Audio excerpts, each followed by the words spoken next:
Welcome to Central News, I'm Amy Forrest. In today's news, the annual Coast and Country Cycle Challenge will be on this Sunday, with some of the proceeds going to the Waipuna Hospice towards the $2 million shortfall in funding they must make every year. The 100-kilometre event starts at Papamoa and the 50-kilometre at Pukehina, with both ending in the Whakatane Town Centre. Waipuna Hospice fundraising manager Trish Ray says events where people kindly donate the proceeds are hugely appreciated, as they have to raise almost $40,000 every week. They'll go to sort of covering our costs. Because it's a service-based business that we operate, we've got a huge number of nurses and doctors, and so that's actually what we need our funds for, to pay for our specialist team. There will be about 30 runners wearing bright green t-shirts to raise funds for the Parent Project at this Saturday's Rotorua Marathon. The Parent Project is an international organisation set up by parents of young boys who are diagnosed with Duchenne muscular dystrophy to help fund research into the disorder. Duchenne is the most common fatal muscular disorder diagnosed in early childhood and affects approximately 1 in 3,500 boys worldwide of any ethnicity. 11-year-old Eli Kurt Rushbrook says living with Duchenne muscular dystrophy affects him every day. I use a wheelchair at school because I struggle to get around and I can't get off the floor by myself, so I sometimes need assistance and I tend to fall over without warning sometimes. And yeah, I basically just use my wheelchair to get around places at school. Works pretty good. Katikati Theatre Incorporated took centre stage in its hometown on Monday night, winning the Supreme Award at the 2013 Trustpower Western Bay of Plenty Community Awards. After starting 3 years ago with no equipment or wardrobe and only a bunch of enthusiastic volunteers and keen performers, the group is receiving its first accolade for its theatre work. Katikati Theatre Director and Chairperson Julie Thomas says it's a huge recognition of what they have done over the past 3 years. For winning the Supreme Award at last night's Trustpower Award function at Fairview Estate, beating 56 other community groups, Katikati Theatre receives $1,500 prize money, a framed certificate and a trophy. A proposal for a $4 million cultural centre at Mount Maunganui Coronation Park is being considered by the Tauranga City Council. The proposal for a Mau Cultural Centre to take advantage of the cruise ship traffic was presented by Mount Maunganui residents Dr. Randall Douglas and Maya Rironui on Monday. The cultural centre, designed by Will Tayton Architecture of Mount Maunganui, promises to be all things to all people in the brief. The brief stated, for the cruise ship tourists, the centre will provide a world-class cultural experience with live shows, multimedia, food, retail and possibly tourism information to replace the former eyesight building. School programs, whakapapa services and taiaha training were also mentioned in the brief presentation. Now for our region's weather.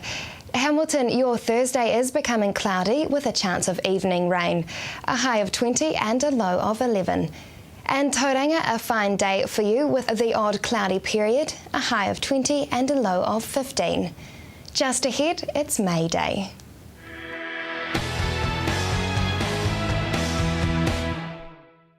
Welcome to Central News on TV Central. Today is May Day, the Coast Guard annual appeal. Hillary went out to see the Coast Guard and their boat to learn all about what they do. The Coast Guard is a nationwide organisation made up of a number of smaller individual units all around the coast and the lakes of New Zealand. And basically we are responsible for marine search and rescue and also a certain amount of goodwill assistance to boaties, not just search and rescue.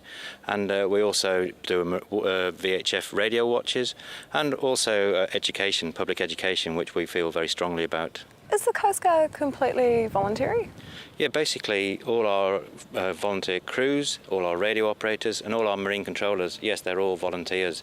They give up quite a lot of time to perform these tasks, but also because there's quite a lot of specialist training involved in all these tasks as well, that yeah, they have to spend quite a lot of extra time in the training as well, so it's not just doing the volunteer hours on the actual jobs themselves. What is the Mayday Coast Guard appeal? The Mayday appeal is basically, it's a nationwide appeal run by Coast Guard once a year, and basically we get the message through about training and raising money for training. So although a lot of the units are involved individually, it's basically a nationwide appeal and getting out into the media and the press so that we can get the message out of what we actually do. How is the Coast Guard funded? The vast majority of funding comes in directly into the units through their own endeavours, and a lot of that is made up of membership, the boating public who join Coast Guard and support us, and also at individual unit level we're responsible for some of our own fundraising efforts as well. Plus there's also twice a year a national raffle that goes on, and that brings money directly into the units as well.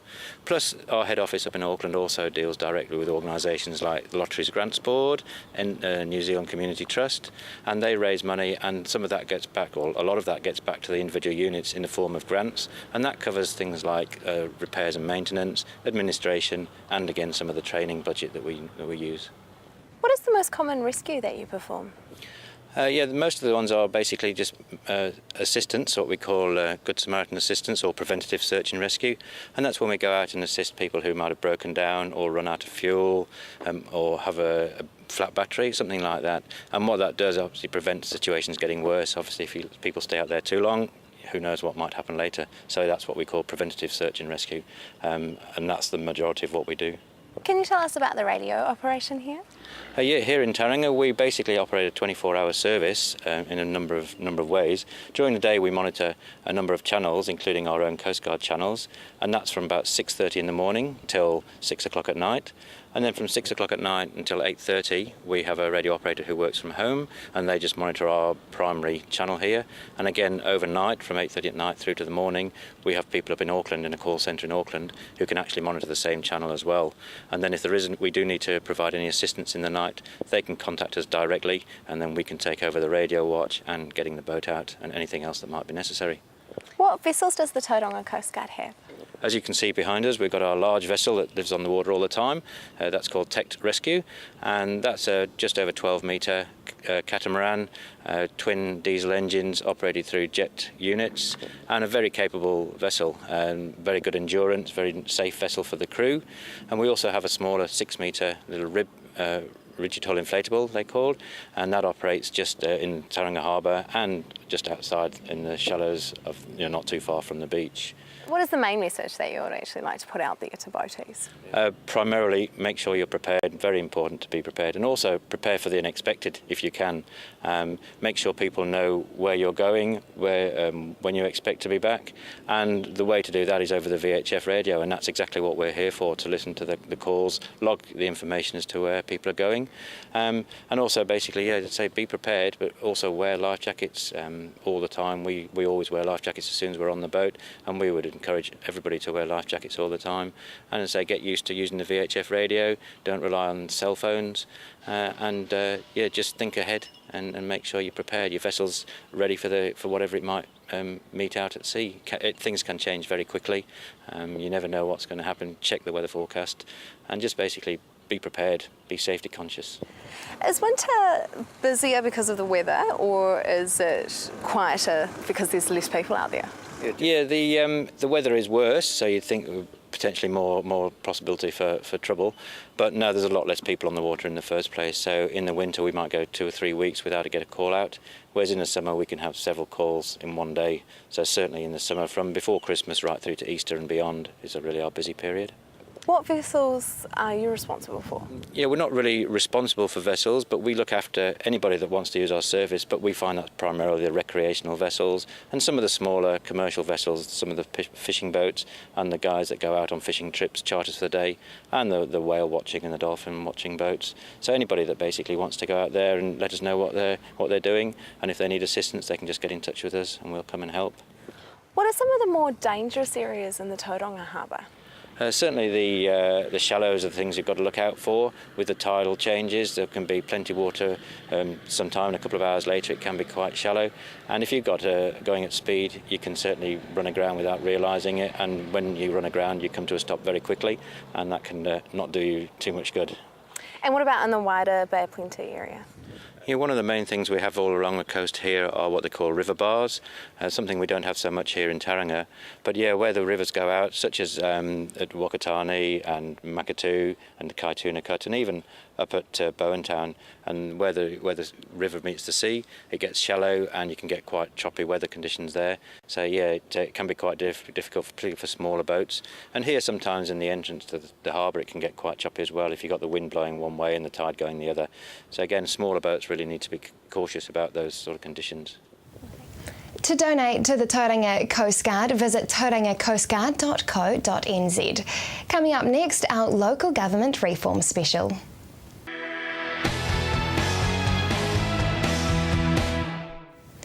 Welcome back. We're continuing tonight with our local government reform special with the Waikato Regional Council. I spoke with the chairman, Peter Buckley. Hi Peter. Now there are different schools of thought on the purpose of local government. So what do you think the purpose of local government is? Well, under the current legislation, a part of it is to meet the current and future needs of the community, which gives you a pretty broad spectrum out there about what the local government can do. Previously we had the four well-beings, which was environment, cultural, social and the economics. So this actually gives you, to me, I think if you interpret what you want to do in it, you can virtually do whatever you'd like into it. So it actually gives us a lot more scope.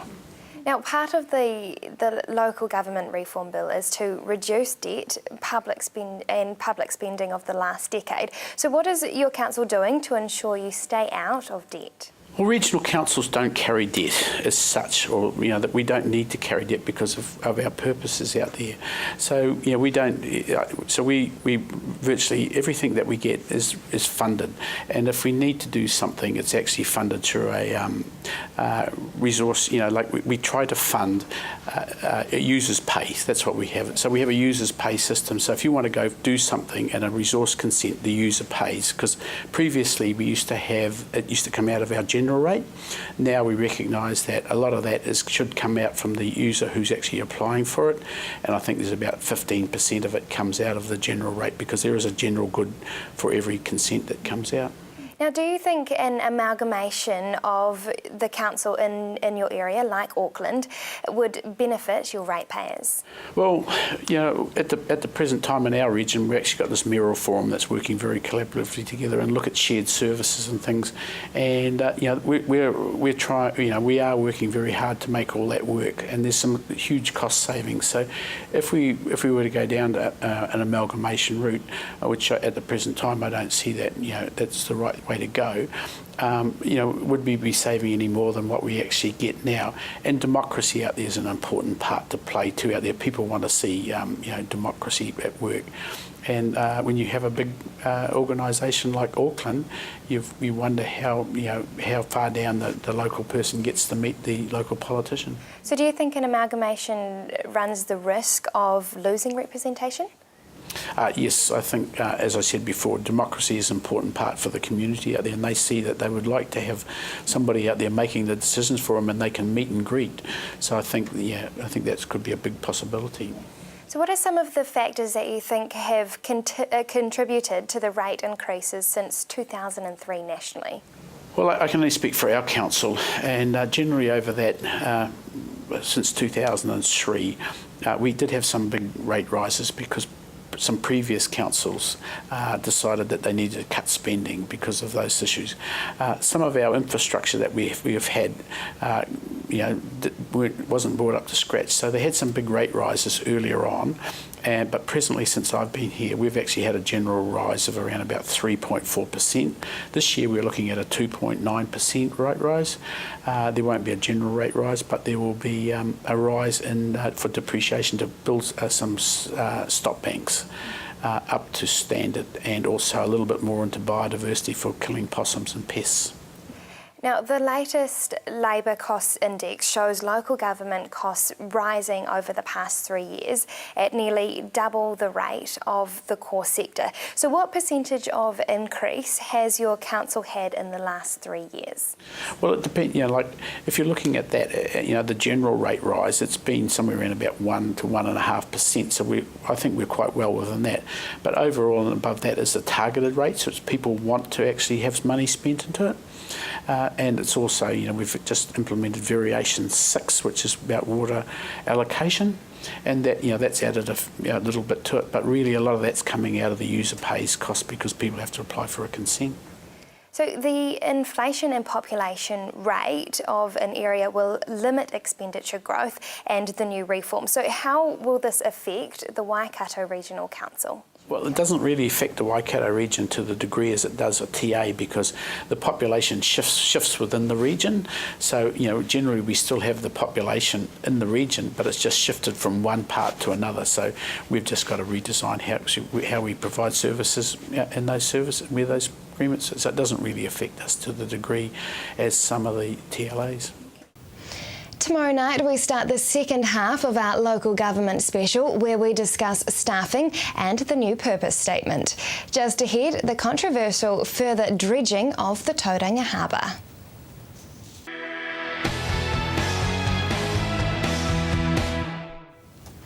If you have just joined us, welcome to Central News.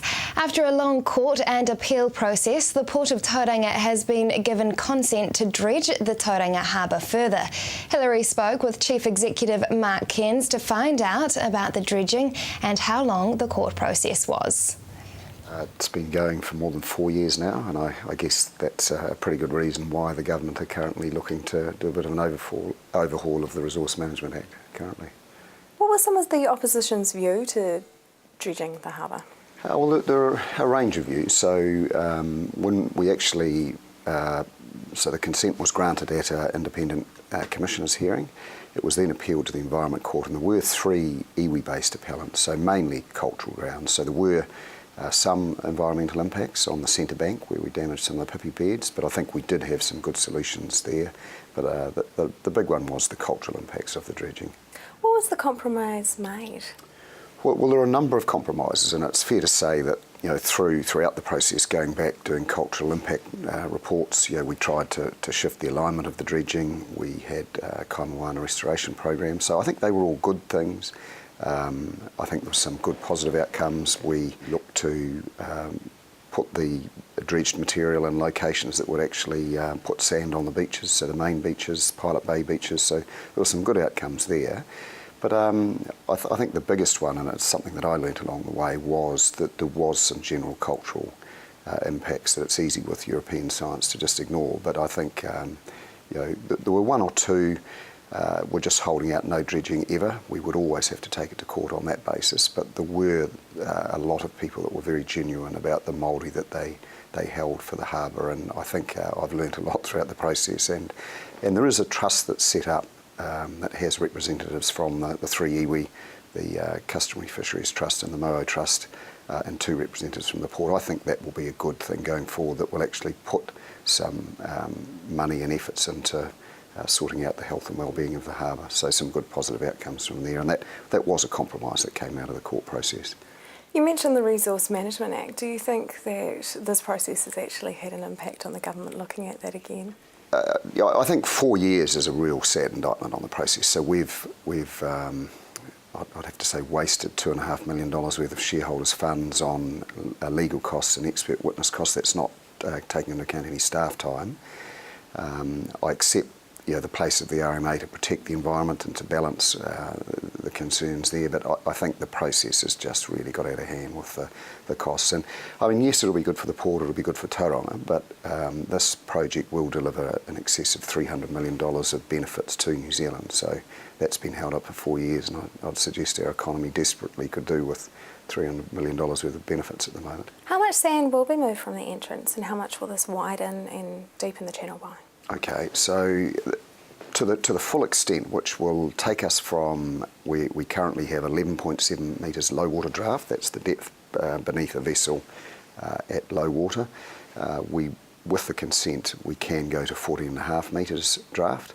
So that full extent is about 15 million cubic metres of sand, so quite a lot of sand that'll move. So essentially it takes between 11.7 and 14.5 metres, so a depth and a bit of widening around centre bank, but 15 million cubic metres. What dredging has been done historically? Yeah, the dredging was established pretty well a long time ago, and we do maintenance dredging. We're probably doing it about every year now, which is really, it's just like a big vacuum cleaner, cleaning up the edges of the channel. So we need to do that to maintain the draft, but that's sort of relatively minor. This is a major capital dredge where we're deepening the channel. Will there be different stages to the dredging? That was one of the compromises we did agree to, so we've agreed to do it in at least 2 stages, and it's logical it is probably only 2 stages. So we're doing modelling now. We have our pilots over in the university in Launceston, Australia, modelling different types of vessels, what we need to do to get them in and out, and it's likely we'll go to 13.2 metres draft, and vessels up to 300 metres long. So that'll be the first stage, and once we've got the results of that modelling, we'll go back and consult again with the iwi groups, and then we're hoping to get away at the end of the year, starting the dredging. What will this allow that is not possible at the moment? Okay, so essentially larger and more fuel-efficient vessels to call, so deeper draft and longer vessels. In layman terms, how is the dredging actually carried out? Right, it's really like a big vacuum cleaner. It's like your Dyson vacuum cleaner where that has a rotating head, so I understand.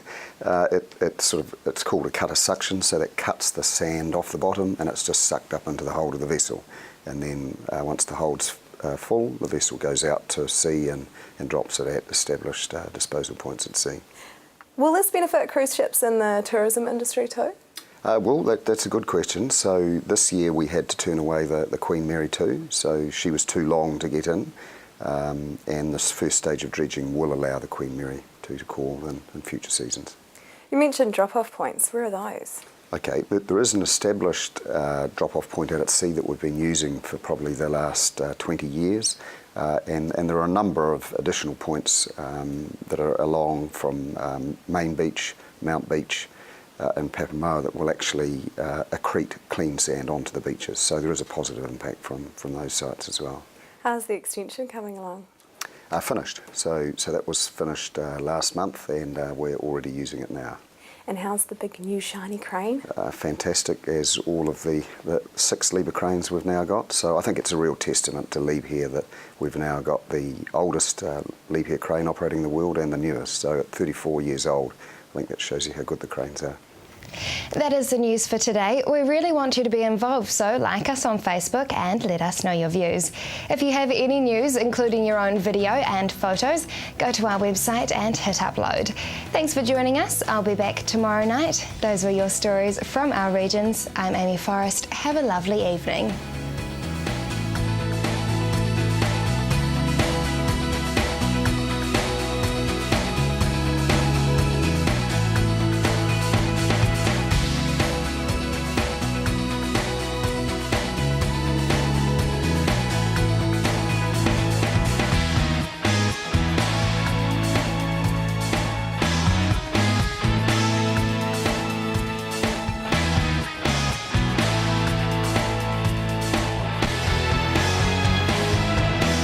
This has been an Alpha Media production, a division of Television Media Group. Supporting local content so you can see more of New Zealand on air.